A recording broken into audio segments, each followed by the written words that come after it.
আজকের আলোচ্য বিষয় রোমান সংখ্যা। রোমান সংখ্যাকে ইংরেজিতে বলা হয় রোমান নাম্বার।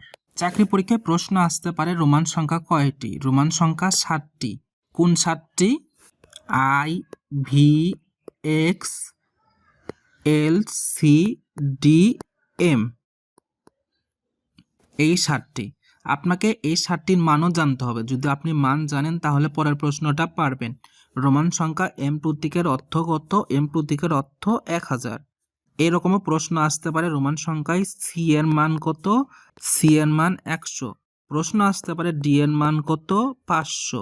তাহলে আপনাদের এই মানগুলো জানতে হবে। রোমান সংখ্যায় আই এর মান 1, ভির মান 5, এক্স এর মান 10, এল এর মান 50, সির মান 100, ডির মান 500, এম এর মান 1000।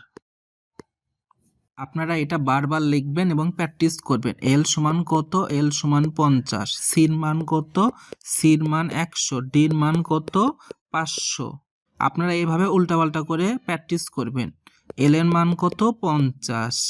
এম এর মান কত? 1000। ডির মান কত? 500। এল এর মান কত? 50।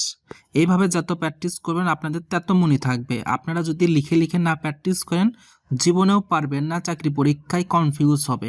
হয়তো আপনি এল এর মান 50 পড়ে গেছেন বাট দিয়ে আছেন 100, অথবা সির মান পড়ে গেছেন 100 দিয়ে আছেন 50। আপনারা যত প্র্যাকটিস করবেন শর্টকাটে একদম এক নিঃশ্বাসে অ্যান্সার দিতে পারবেন। এম প্রতীকের মান কত? 1000। সির মান কত? 500। সির মান কত? 100। ডির মান কত? 500। আপনারা যদি এরকম আরও ভিডিও পেতে চান তাহলে এই চ্যানেলটি সাবস্ক্রাইব করে পাশে থাকবেন। Thank you for watching this video.